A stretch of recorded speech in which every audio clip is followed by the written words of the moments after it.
No eye contact, sidestepping to the dog.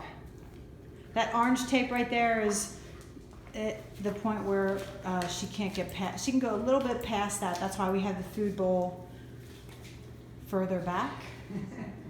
So Colleen is feeding her.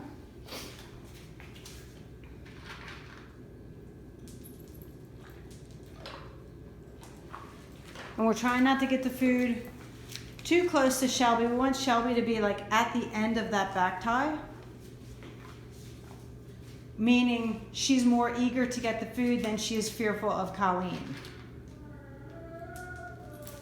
Good. If she was hanging back here and fearful of Colleen, we would. Smart dog. So this is nice. She's sitting and waiting.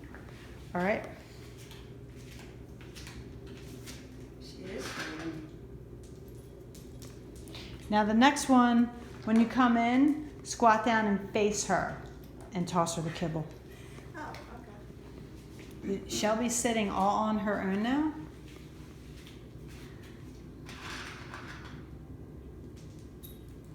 Girl. See that back tie is protecting Colleen. Good, and then walk away. See what Shelby does. Cool. Okay, try one more time.